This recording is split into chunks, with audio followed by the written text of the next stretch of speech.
Hey, how you guys doing? I'm joined by my cat here, who is decided to join the stream. His name is Max. Want to say hello? He's purring. He's saying hello in his own language. So, today, as you see here up on my screen, we're going to be doing some trope ratings. So, pretty simple. I have this fun little website that I found, TV Tropes, here when I was doing some research for my characters. And TV Tropes, they have this fun little button where you can choose random trope or random media. And so I'm going to put random trope button, and then whatever pops up, put in this section here, and then you guys and I will rate it 10 out of 10.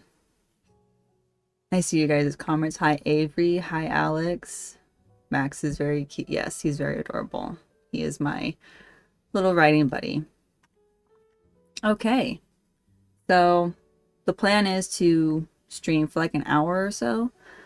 So let's get started. Random trope. Nope, we're not doing that one. Let's try again. Jabba table manners. Good lord. The line between disgust and comedy is wafer thin. Okay. I in my off to a rough start. The example that I'm thinking of is if you guys have ever watched Christmas Story. They have the kid who just has these awful table manners in the very beginning when the mom is trying to get him to eat food. And so that would be the most common one that I can think of when it comes to what trope that would be. As far as book media, no, I guess maybe sort of, not quite Katniss Everdeen, where she eats with her fingers to prove a point a little bit. So why don't you guys go ahead and put in a rating of when you enjoy this in media. Like, do you think this is the most hilarious scene in the whole show, movie, book? Or are you like, this could not be a thing? I would prefer if it wasn't a thing at all. Okay, we got a 6 out of 10 from Avery. Can you tell me, is it like, I don't really like it, or you do or you don't?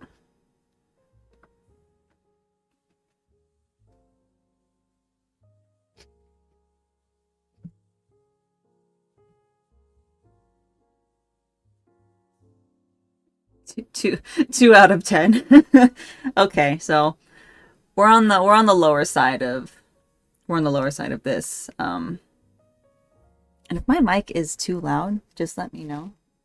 Or too quiet, or if the music is too loud, let me know too. It's hard for me to gauge a little bit. Disgusting. Yeah, I would have to agree. I feel like anytime I see this trope, I'm like, I honestly, if it goes on for too long, I move on. Like, I'm done watching this show. I'm sick of it. So, like, someone chewing with their mouth open is disturbing. Yeah, I'm gonna have to agree with Alex. I'm gonna say that's 2 out of 10. I think it only kind of works to portray a character to be gross, but I still don't like seeing it at all. All right, next random trope here. What is this? Costume? I don't even know how to say that last word. Someone continues wearing an iconic costume even if they actually should not no longer be doing so. Okay, I gotcha. Hello, Egg. How you doing? We're just rating some tropes. So this example, the first thing that pops into my head is, if you ever see Cloudy with a Chance of Meatballs, is that one character who's trying to hold on to that lick of fame and does the whole like uh-oh thing. And another example, also an animation where it's like the Despicable Me villain with the bubblegum and stuff. He was also like a TV kid star who grew up and wants to keep being that person. I guess in most examples, it's like a child actor growing up and trying to hold on to that, even if it's like, you were 5 when we did this. Maybe it's time to move on now that you're 50. Okay, so from Egg, we got 6 out of 10. Alex, 8 out of 10. It can be so hilarious. Also, yes, cloudy with meatballs. Oh, Avery's gotta go. Okay. Well, thank you for popping in. It was nice to see ya. Oh, watch The Voice. Oh, that's a really good show. I like watching that. I like musicals and singing shows and stuff like that. You know, like when you have that, when you think about, like, oh, what TV show I can go on.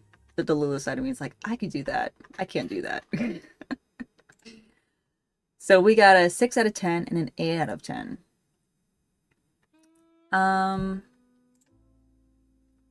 For this one, I feel like I'm gonna go 7 out of 10 for me.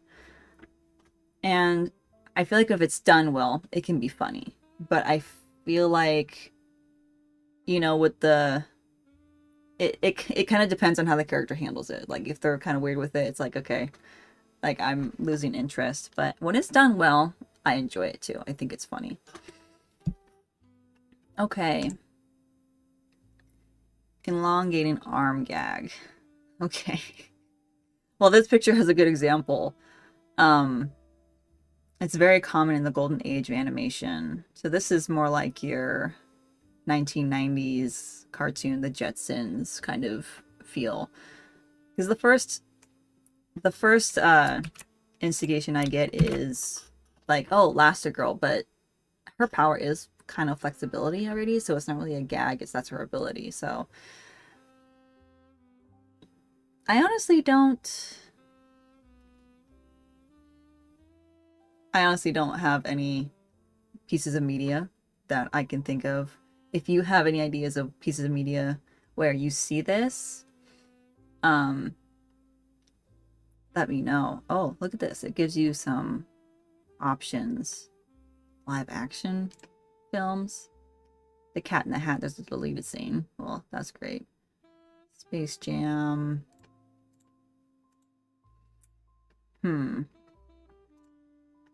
Okay, well, you get the idea, you know, from this picture. So, what is your rating? You know, if you've seen this in media, and if you haven't, if there was a moment in the media that you would watch or read, you know, what would you rate it out of? Egg says, I think 5 out of 10 is pretty basic, and I find it pretty unnoticeable as far as animating things. Yeah, I can see that. I can see that. It's kind of like, it's a pretty simple gag. Yeah, I can see that.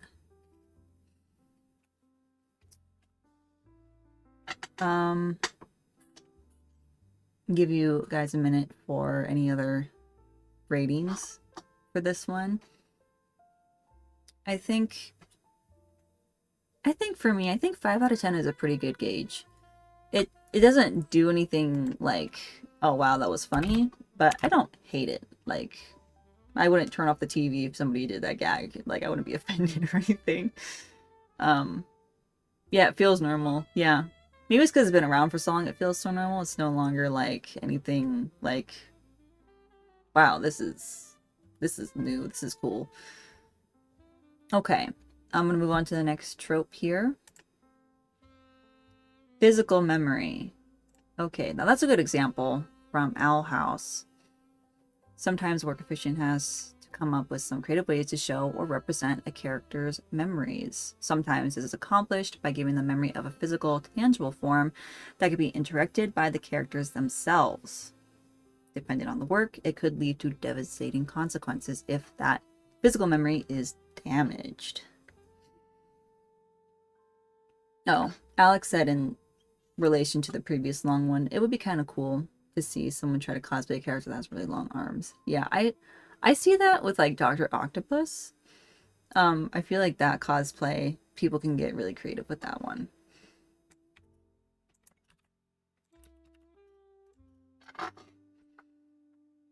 I love the Owl House Peak Show. Yeah, I like that one too. That's a pretty good. It's really creative. You know, it's not just like another say the same thing over and over again. So I think that would be a good example, the Owl House, physical memory. I don't really know any other media that does that too often. Frozen to, oh, Inside Out. That's a, yeah, okay. Inside Out, those have the 4 memories. That's a good physical memory option. Treasure Planet, if you guys seen that, he has that weird little memory circuit in the back of his head. That's also physical memory. Oh wow, there's a lot more of these. I guess Wreck-It Ralph. I don't know if that I would consider that physical memory. But Inside Out, Treasure Planet, Owl House, those are some good examples of physical memory.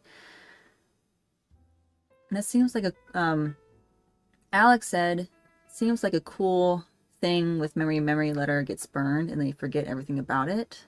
Yeah, well that would be the concept of if that physical memory gets damaged, that memory goes away also. All right, we're gonna rate it. So give me your rating in the chat. When you see this in media, what is 10 out of 10, 1 out of 10, 5 out of 10, being like, eh. And then I will give mine. I'm going to see some other like examples that I...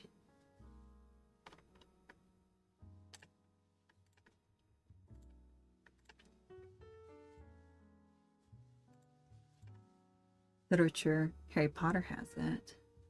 Huh.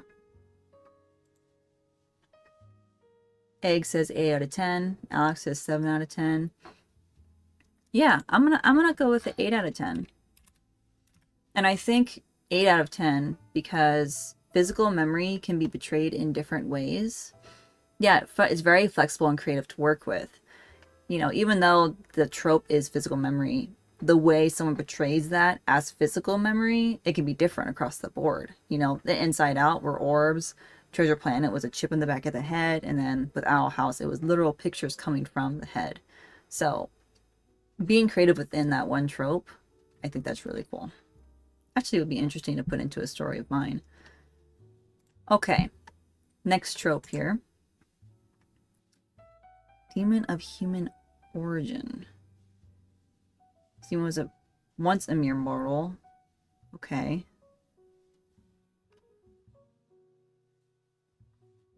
I'm gonna skip this one. I'm not really familiar with that one. Plotline death. Oh dear. What does that mean? When someone dies in a cutscene because the story gods have demanded it, it doesn't always fit with how the game handles death and combat. Is this more video game oriented? Okay, this is more video game oriented. I'm gonna skip this one. I want to stick more towards movies and stuff like that. Okay. Man of 1,000 faces. Most actors have a familiar energy they bring to screen. I think that's more related to just actors. It's not really a trope. I'm gonna skip this one too. I think an example would be like Johnny Depp, I guess. He does a lot of like different phases. Okay. This one's pretty. Head in the sand management. A new big bad is on the march. Time for the forces of good to stand up and fight. Unfortunately for the heroes, the man in charge of their particular political organization has head in the sand management and sees no reason to do this. Perhaps he literally does not see the threat. Perhaps he doesn't think that the threat is a problem for their specific country. Perhaps he thinks the villain can be talked into leaving them alone or bought off in some way. Yada, yada, yada, yada. I mean, head in the sand, you know, they're literally deciding to ignore the problem or dismiss it or just pretend they don't see anything.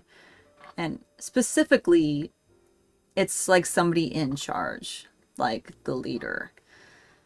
I'm trying to think of examples of what that could be. Let's see if they have anything to offer here that I'm familiar with.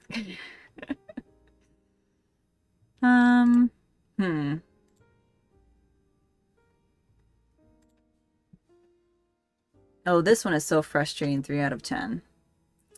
Yeah, I'm more leaning on 3 out of 10. Okay. Oh, this is a good example. It's based on the Harry Potter books, but it's also the musical of it. Or it's just someone just refused to believe that something is wrong, even though there's so much evidence against it. Egg says, so Alex says, oh, this one's so frustrating, 3 out of 10. Egg says, I find it good when the people working under the leader rebel, but I find it a bit cliche, 4 out of 10. Yeah. A cliche is a really good word for that, where people just, you know, they add another subplot where it's like, okay, how do we make this problem even worse? And so they create a boss who just decides to dismiss it. It is frustrating. I will say, I think Egg makes a good point. It's good if people working under them rebel, you know. If I remember right, in the Harry Potter series, it's like, as students, they can't really do anything with this ignorance. Like, they're choosing to just not pay attention, not take it seriously. And as somebody who watches it, it's frustrating. Though it adds another layer of, like, to the issue, where it's like, okay, we are really on our own. And it kind of puts more pressure on the main characters to figure out what to do next, which it can create a little bit of hype. But for the sake of my stress, when I find that the person in charge does not believe them, or if it's actively working against them, I'm like, I like to consume media that's a little more on the relaxing side, and that stresses me out. So I'm gonna rate that 5 out of 10 just on a personal personal preference. Okay, random trope.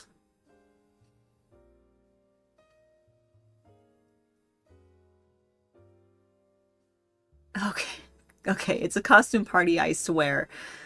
Where it's like the first I mean, it's basically like, oh yeah, come to this party, come to this event, you know, it's a costume party, be sure to dress up.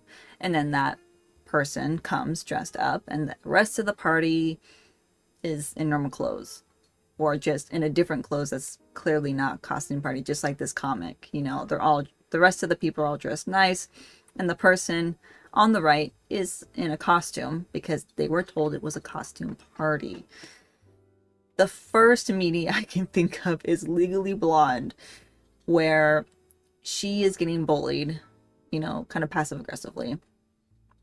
And she's the main character, and this, I think it's one girl or something, was like, oh yeah, you should come to this party, it's a costume party, make sure to dress up. And she comes in a costume. It's a little, you know, but she comes in a costume and she's like, oh wow, that's messed up. And I feel like in reality that would be super messed up. And I hope nobody in reality does this, but unfortunately, you know, stories come from the truth. Okay. Go ahead and rate this how you think this should be rated. I want to try to see if there's any more examples that are familiar, but I think the trope is kind of self-explanatory, you know. Yep. Legally Blonde. In Wicked, oh, that's a good one if anybody has seen Wicked. It's, you know, you wear the black pointy hat to the dance party to tell her, and telling her it looks sharp, but, you know, everybody's like judging the outfit, you know. So I guess in this trope, it doesn't have to be like a costume party, but it's like, oh, make sure to wear something that's clearly not going to be the agenda, you know. Egg says, to me, I always feel a personal ache for this one. Bullies suck. Never happened to me, but it hurts my soul. 8 out of 10 for emotional pain. Yeah. It's like it hurts, but it hurts in a good way because it's a good storytelling trope, in my opinion. Give anybody else a minute here if they want to put in their 2 cents.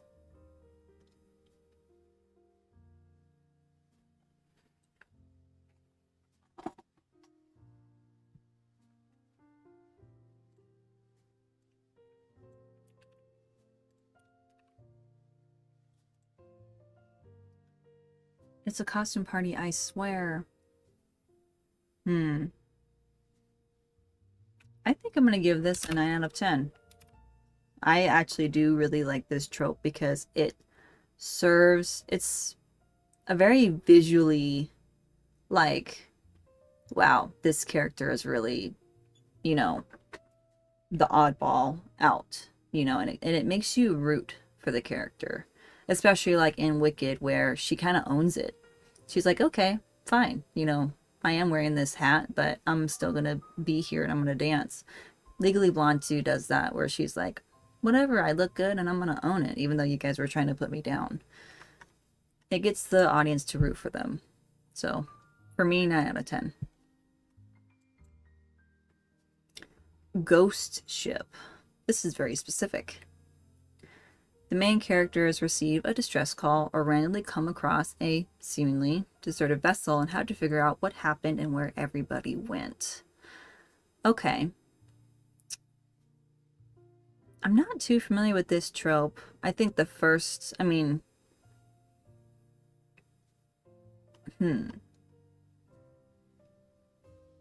feel like there was a Twilight Zone episode like this where the main character appeared on this boat and they don't remember how they got there, but the boat is empty. It's just on the scene. It's kind of just going aimlessly. This one's like it's heavily recycles haunted house tropes. Okay. If you guys have any examples of media that you've watched where this happens, let me know. I would almost say it has something related to the Pirates of the Caribbean, like, but it's not an empty ship, though it's like a haunted ship. So, it might work.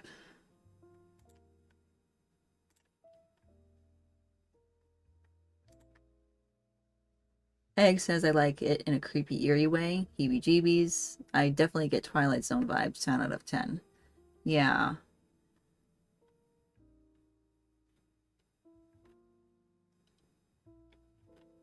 Yeah, somebody who loves Halloween and has that kind of likes like the spooky vibes. I definitely like this. I just don't know any like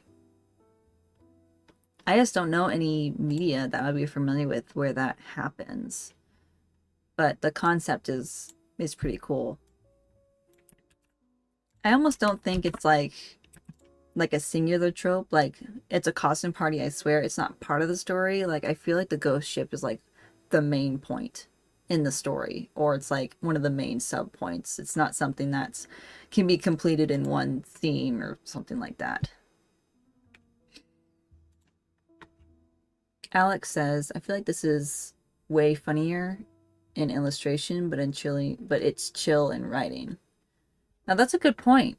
Tropes when it comes to illustration versus a book versus like a musical versus a film, the way these tropes are portrayed, it could be like, oh, this is cool versus like, oh wow, this is scary. Um that's something to think about. I like that. Ghost ship. I like the idea, but since I'm not entirely familiar with it, I'm going to give it an 8 out of 10. Okay. Next random trope.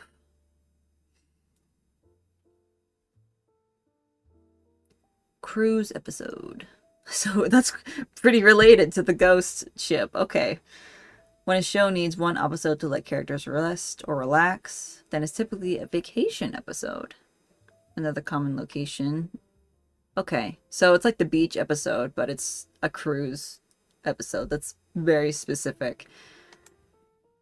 I'm assuming this happens more in like animated TV series. I don't see a lot of live action series doing things like this.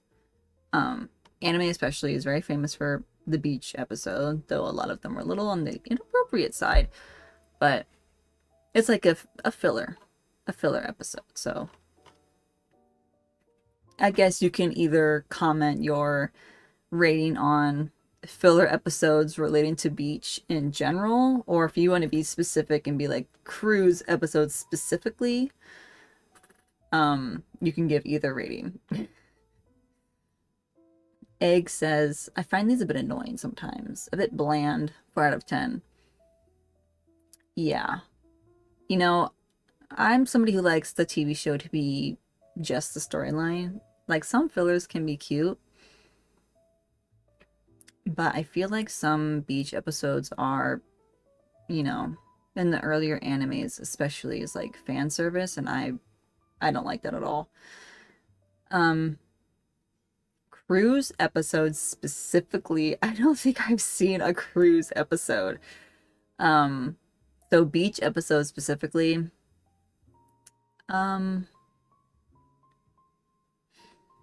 Alex says, I can't understand this trope. I've never heard of a relaxing vacation that doesn't have a ton of things going wrong. 4 out of 10.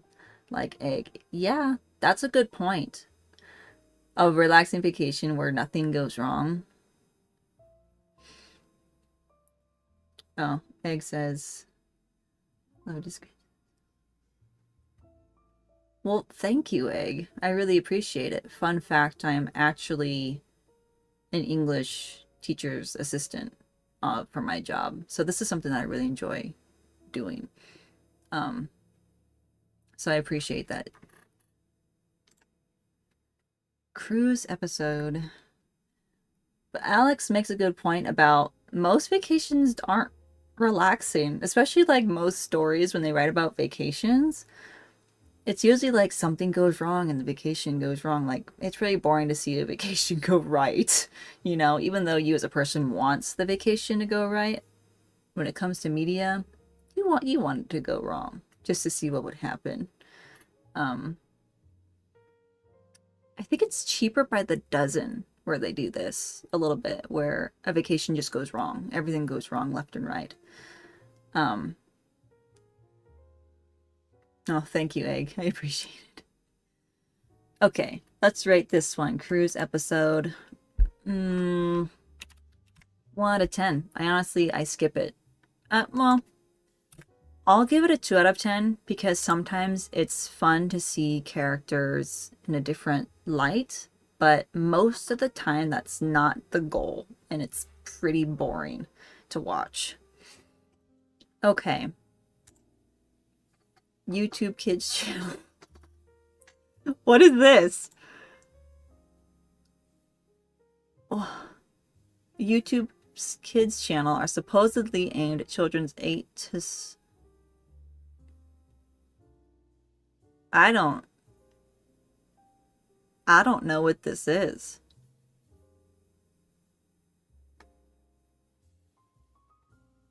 Huh. I'm just kind of trying to read the what this means. I'm gonna see if there's any examples.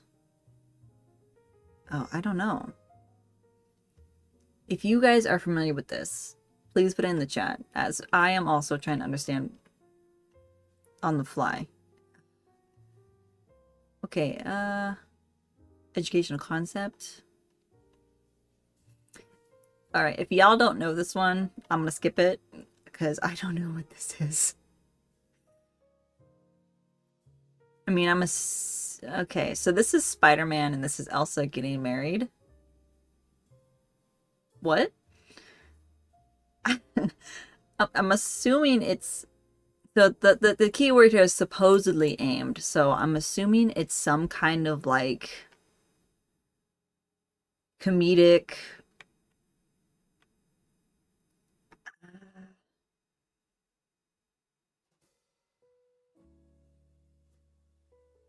Yeah.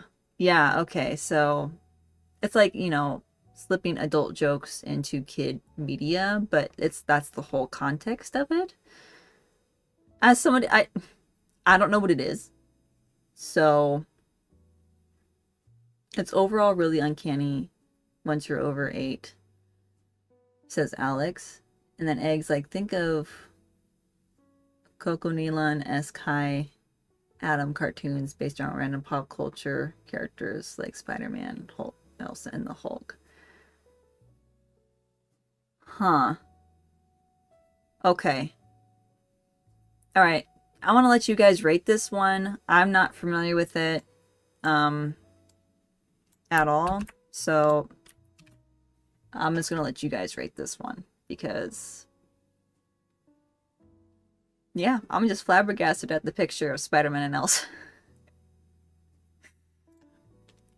People are creative. I'll give them that. Egg said there's usually the same bland nursery rhyme playing in the background. Negative 100 out of 10. I'm inclined to agree on that rating. I'm inclined to agree. Okay. That's a lot of zeros. I'm just gonna put... absolutely not. Okay, I'm gonna type that and then move on. Long pants. What is this? Okay, a technique in which cartoonists illustrate a character in such a way that their pants and shoes are one and the same. In the most extreme cases, their entire outfit appears to be one article of clothing. Huh. Okay. So this is more visual trope. I'm gonna skip this one because I don't like it. Instructional film. It's not really a trope I wanted to relate to. Okay. Stop copying me. Okay.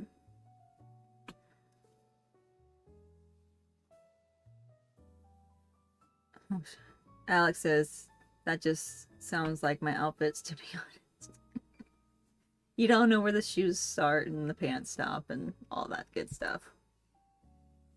Okay. Stop copying me. That's pretty self-explanatory. You know, you have 2 characters. One of them is copying the other. Whoops. SpongeBob has a good example here of the copy, the main person, and then the copier, okay? So you have the main person doing whatever it is that they're doing, and then the copier is mimicking them. With this trope of stop copying me, sometimes you can see the main character going to extravagant lengths to get the copier to stop, like doing more, like they're doing things that they think or they know that the copier can't do. I guess the first example would be, you know, with siblings, it's like the copier is a short one, right? So the main character reaches on a top shelf to get something and they know the shorter one can't do that. But then the short one, you know, retaliates by, I don't know, getting a stool and taking an extremely long time to drag it across the floor to get to the place to get that item or whatever. Sounds like siblings.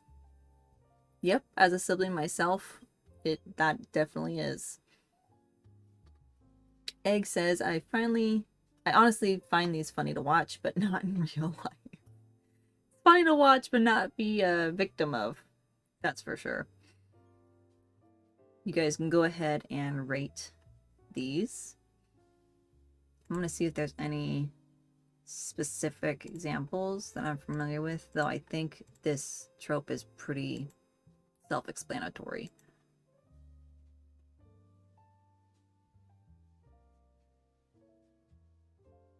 Oh yeah, and Wreck-It Ralph, when she's parroting everything he says. I'm trying to think of how I felt watching that.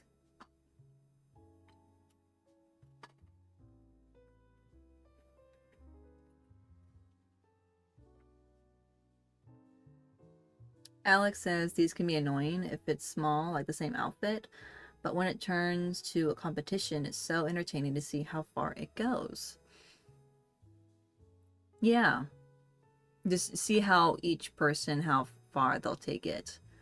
I think this is more fun to watch in a, like, if it's like the whole episode of like a series and it's just these two characters trying to one up each other in the copying thing.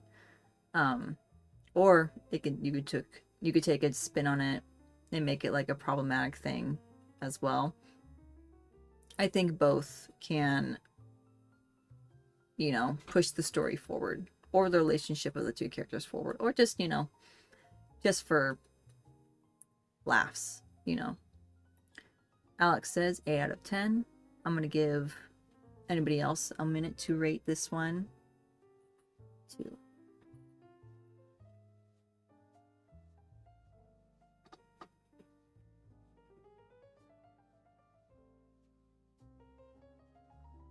Egg says 7 out of 10. Gets better the more extreme it is. Yeah, so yeah, it's extremity. See how far each character will go. That's when it's fun. Stop copying me. I think I'll give it a 6 out of 10. It's not something like, it either needs to be really quick, like thing that falls, you know, it's just for like a little laugh in like 5 minutes or something.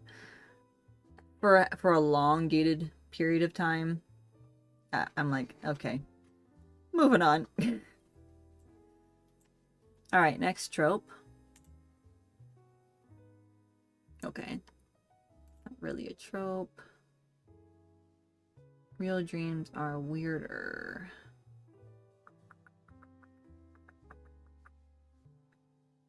Yeah, I mean, and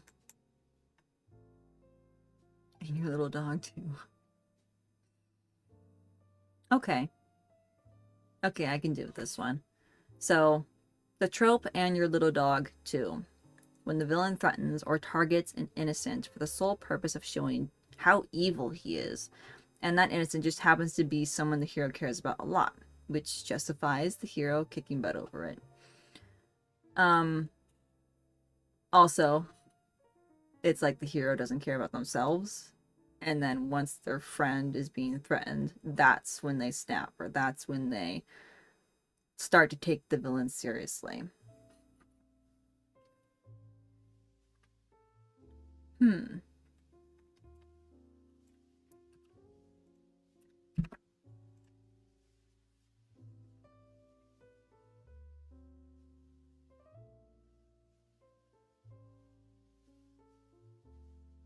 And in this example, they're like, it's not just a person that can be targeted as the your little dog too kind of moment, but it can also be someone's hometown or family, or just it's some kind of weak point for the hero.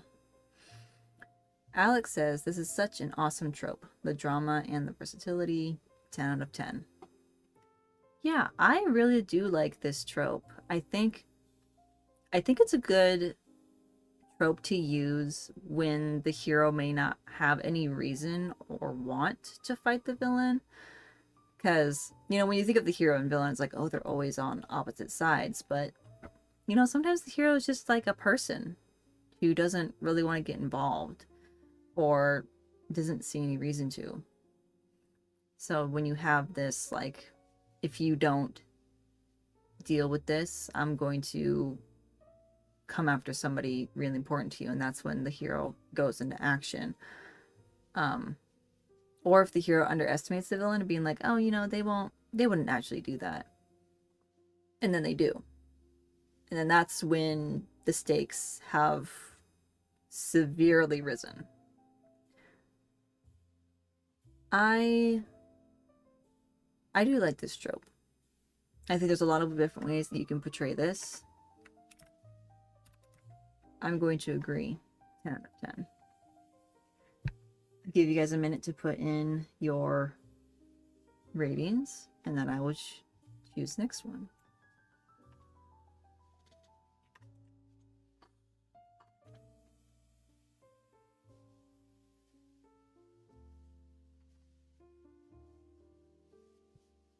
Okay, random trope. Trapdoor. Okay. A trapdoor is easily activated door in the floor of the supervillain lair, activated by a convenient switch or lever.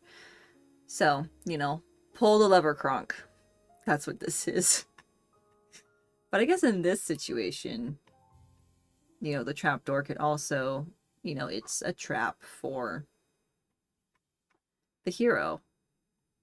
I'm trying to think of any examples on the top of my head. The Emperor's New Groove, yep. The first one I think of.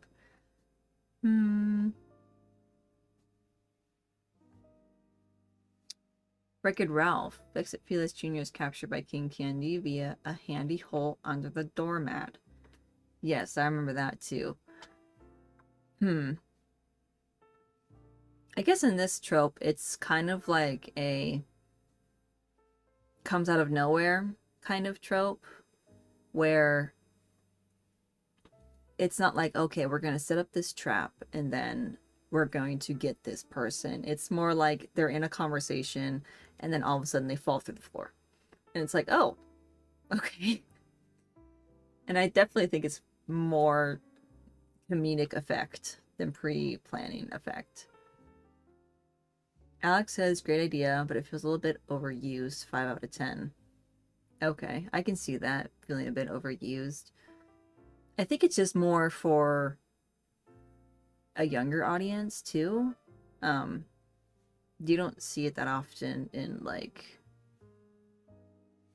in live action, more teen adult stories and shows. Egg says, I think this can be good in a serious situation, but the first thing that comes to mind is Megamind. That is a wonderful movie. Alex, are you saying you haven't watched Megamind? If that's the case, I think that's a really good movie. Megamind, it's really creative. It kind of puts a few twists on tropes and character archetypes. So I really enjoy it, and it's super funny. It's very quotable. I love that. Okay. I'm going to put this in here if you guys want to rate that. I'm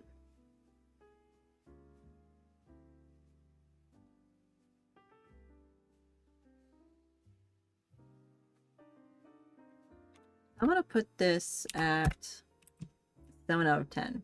Because I think in animation, I enjoy it. It's not horrible. I enjoy it. But it is very it's a trapdoor. Okay. Let's go to the next trope. Our lawyers advise against this trope. What does this mean? I'm not really sure what that means. That's a trope against a trope. I'm just gonna skip that one. Guess who I'm marrying? Okay.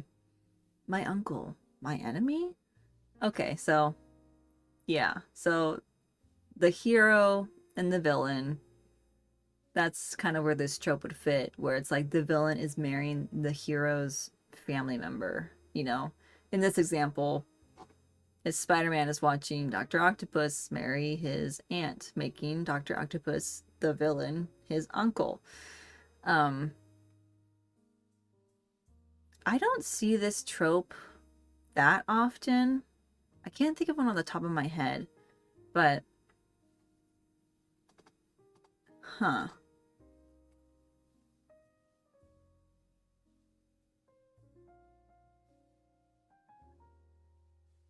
I don't know. I think that's a really interesting trope, but just not one I'm familiar with. Oh, Aladdin. Okay. Oh. Eggs, okay. Okay, well, thank you for joining us, Egg. You know, staying up to join us. That was really cool. Really nice of you to stay up and participate. And Egg has a 6 out of 10 for this one. Though it can, you like it when it's a spontaneous surprise. Yeah, I guess in Aladdin, you know, the villain Jafar, you know, hypnotizes the Sultan into marrying Jasmine. I don't know if that's like quite the way. Alex says, hi, die from awkwardness most of the times this comes up 4 out of 10.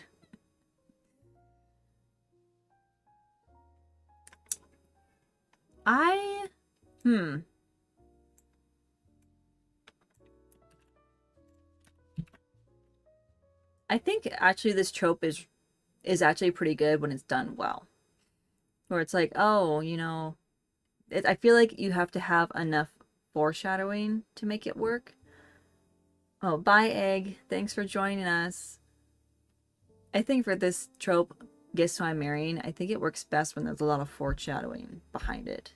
You know, the main character's family member, you know, it keeps talking about this person they're dating or this person that they met, and they're like, oh, they're so sweet and they're so considerate, and the audience doesn't know who she's talking about, and the hero doesn't understand either. And maybe as, you know, the character is talking about it, the hero starts to pick up on these little pieces of, that sounds familiar, but they can't really pinpoint it until the day comes for the hero to meet this mysterious person, and it turns out to be the villain. Again, I don't have a lot of media that I can think of where that kind of comes into play, but I think that would be a really cool trope. I'm gonna say 8 out of 10. If it's done well, it's really good. You know, if it's kind of just thrown in there, just like at last minute, I feel like it's a little like, oh, okay, I guess this is the thing. It needs foreshadowing to make it sweeter. Yeah, that's my final answer. Okay, next trope. Friendlessness Insult. What is this? There are many things a character can say to be cruel to another. Maybe you'll deliver an entire speech about how much the other character sucks. However, if they're trying to be insulting, like they're really trying, they go for the gut and hit the character right where it hurts by claiming that nobody cares about them, be it friends or family. Wow. Yikes. Okay.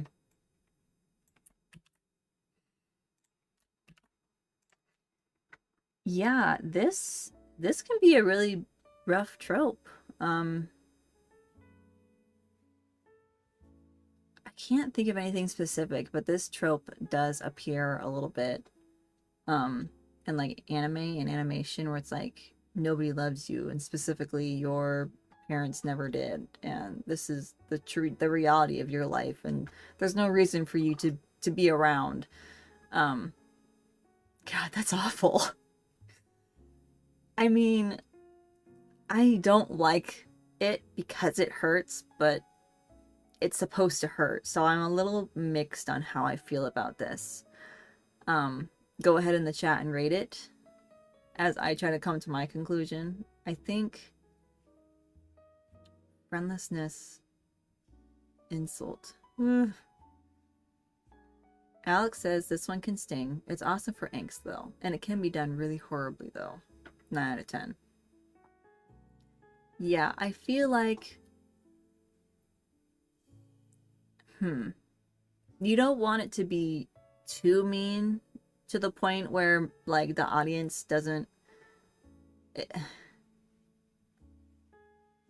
don't know, there's a fine line from between it being cliche where it's like nobody loves you versus like they're being very specific about a specific person in the main character's life or a specific moment where it really hurts. I do agree that for angst, it's beautiful. you know, it can set up a really good storyline.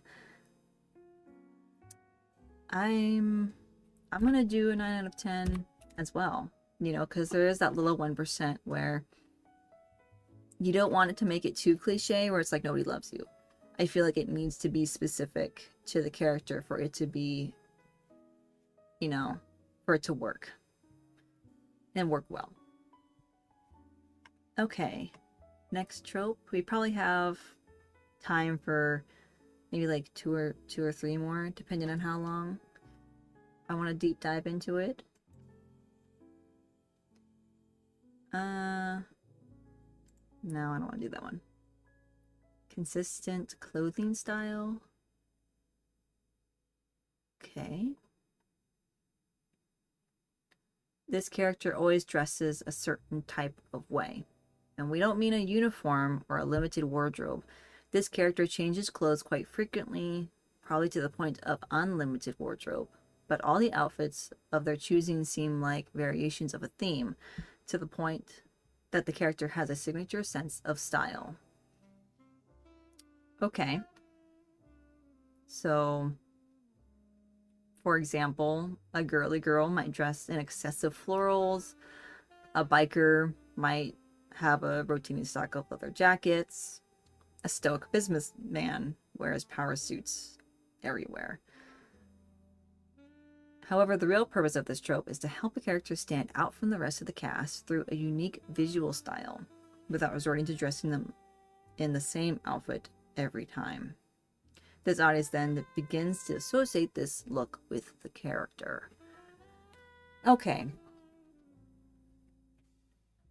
I think of Jess from New Girl. She is I think it's elementary or kindergarten teacher, and she dresses like a young elementary or kindergarten teacher. You know, she has a lot of colorful clothing, polka dots, you know, leaning a little bit on the childish side, but not like she dresses as a child, but her clothes are very like polka dots and jelly beans and glitter and, you know, so forth and so forth. You know, I feel like this could work in books a little bit, but definitely it's more successful in visual media since it's a visual trope. Let's see. Frozen.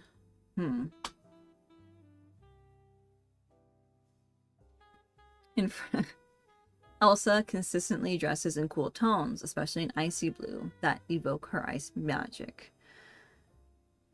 Alex said, I never knew this was a trope. I thought it was just a character having a specific style. 8 out of 10? Question mark.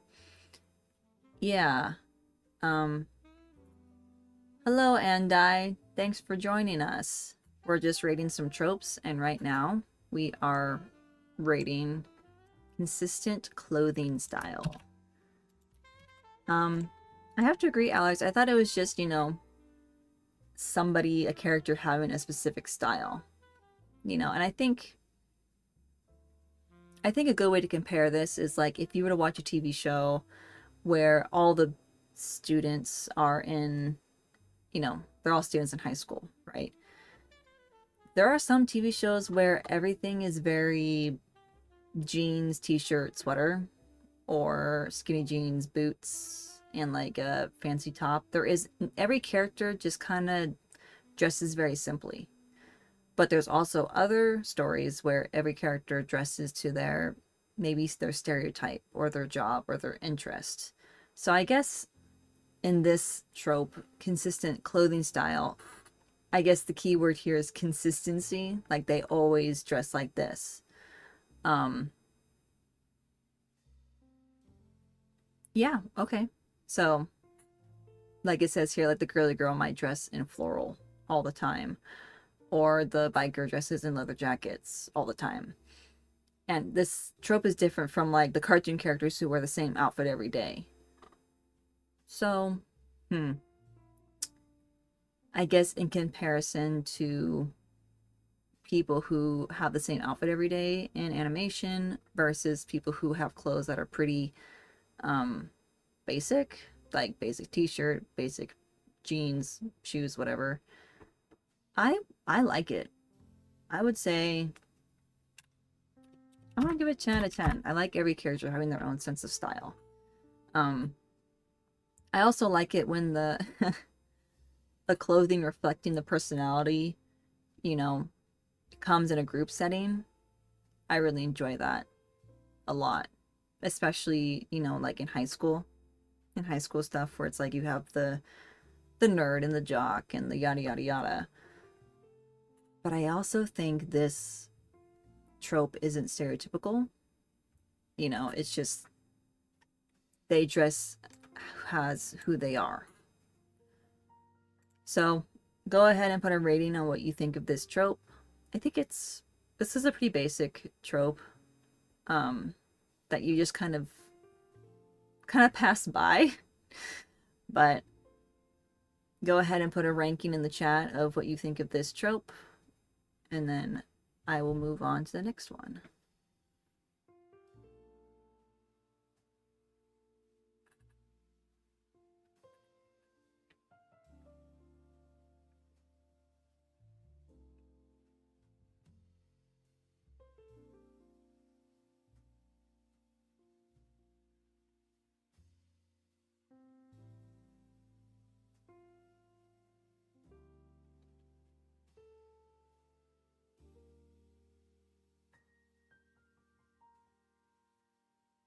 Okay, I'm gonna move on from this one.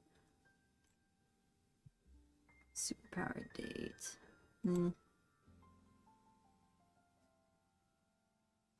What is this? Okay. This is this is a long one. Sympathetic Inspector Antagonist. Okay. The sympathetic inspector antagonist, say that 3 times fast, represents the law who is intent on capturing a criminal. It just so happens that the viewpoint character of the work is a lovable rogue or other criminal. Okay, so it's the cop and the robber, but this trope is more focused on the cop chasing the robber kind of situation. But I guess in this scenario, there's the inspector is sympathetic. He believes in the law but won't sacrifice his humanity at its feet. He's doing exactly as he should be doing, and even doing it fairly well, but never quite as well as the protagonist is doing at his job. So it's kind of like a cat and mouse thing where it's the good guy is always chasing the bad guy, and it's more of like a humorous TV show. They're always chasing each other around.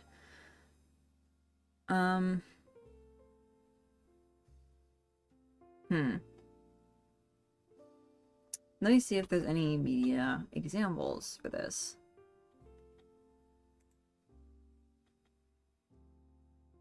Tangled. Okay, that's a popular one. Oh, okay. Maximus, a royal mount that was separated from his rider, chases Flynn, a lovable rogue who kidnaps Rapunzel. They eventually warm up to each other. Okay, so if you've seen Tangled, it's the horse chasing Flynn. And the horse is the sympathetic inspector antagonist in this scenario. What? Okay.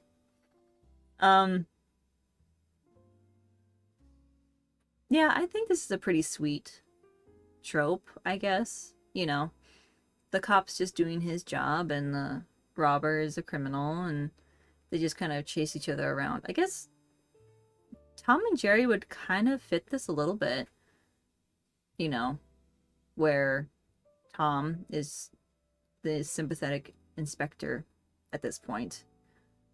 But still isn't like heartless either. They're doing their job, but they also have a heart for the criminal eventually, you know. Or they won't just, you know, give up their morals to capture the criminal either. Alex says this one can be have really fun interactions, especially if the criminal is sassy. I'd say 9 out of 10 because I also don't really know how to do it badly. Okay, yeah. Definitely in this trope, the criminal has to be somebody Because this trope focuses on the inspector, but the criminal is also a big part of this trope. So it's not just one person, it's two people. When it's done well, you know, it is fun. And you have a good point there, Alex, about I also don't really know how to do it badly. You know, I think this is a pretty nice trope to follow. And it could be a good starting point for a whole story. You know, you have the good guy chasing the bad guy, and the good guy is, you know, some kind of police or informant or investigator, and the bad guy is, you know, somebody who would be directly opposing whatever this cop is trying to solve or do or whatever.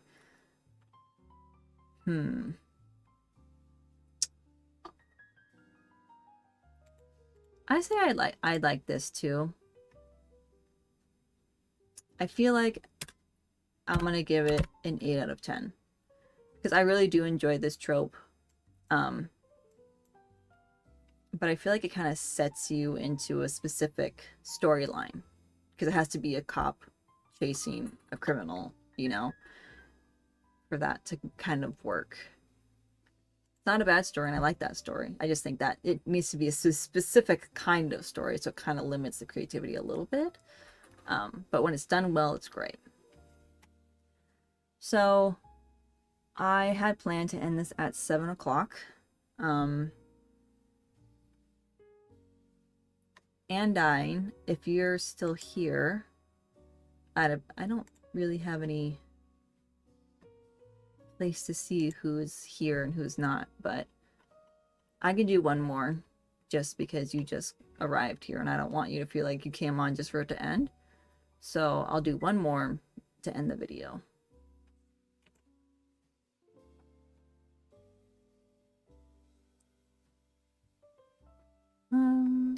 Let me see. Let's get a good one.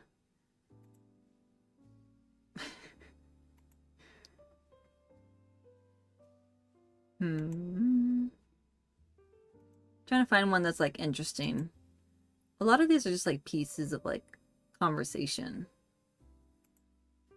or something like that.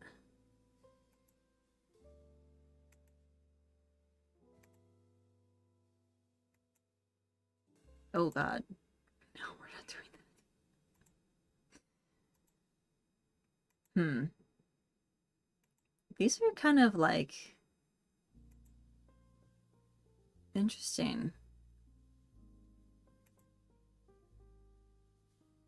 Okay, this is a trope that you would see often in media. Foolish husband, responsible wife. A trope that exists since dom-coms became popular in the 50s. Married couples in fiction tend to enforce gender stereotypes. The husband is portrayed as lazy, immature, irresponsible, and if he's a father, a bumbling dad. The wife is portrayed as the voice of reason, who's more mature, sensible, and responsible. Her main role is to keep the husband in line, and if being a housewife isn't enough trouble. Okay.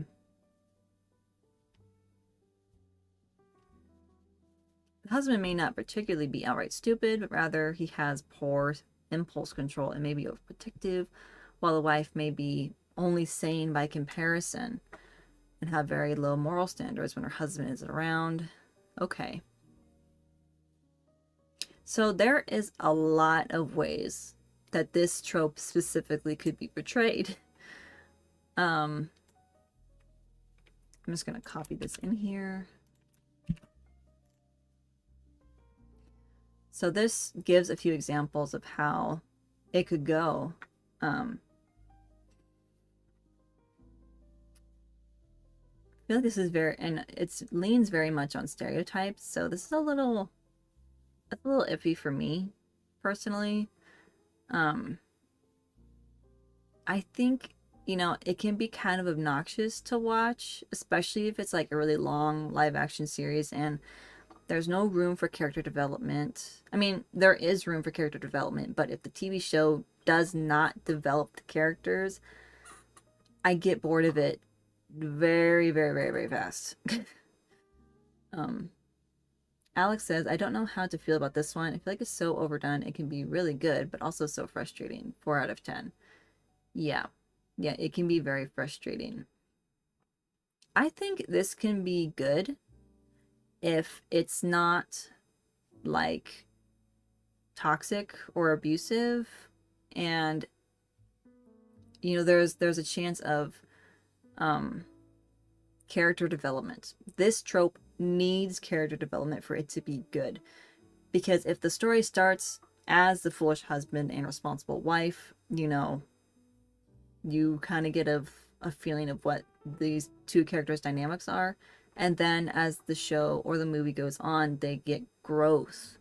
And that's where that's the good stuff, the change, right? You don't want them to stay the same the entire time, and you just kind of put them in different scenarios and see what would happen, because if they never change, you as the viewer can predict what happens next. The good stuff is like when the husband sees the error of his ways, or he has a shining smart moment that's not like a once in a blue moon feeling. It's like, oh, he's really smart in this area. Same thing for the responsible wife. I don't want to just have that one moment of like she snaps and then she just goes back to doing what she does. Have her change. Have her be quote unquote foolish. Have her be loose. So I'm gonna say 5 out of 10, because if the characters don't change, it sucks. But if it does, it can be really good when done well. Okay. So that is where we're going to stop for this video. How many tropes? Wow, we did a lot of tropes here. 1, 2, 3, 4, 5, 6, 7, 8, 9, 10, 11, 12, 13, 14, 15, 16, 17. So we did 17 tropes. That's a pretty good amount. Alex says, yes, exactly. Growth is necessary for this trope to work. Okay, well, I'm going to wrap up this video. Thank you for stopping in, if it was just for a moment or it was the whole time. I really love the engagement and being able to talk to people and get their side of things.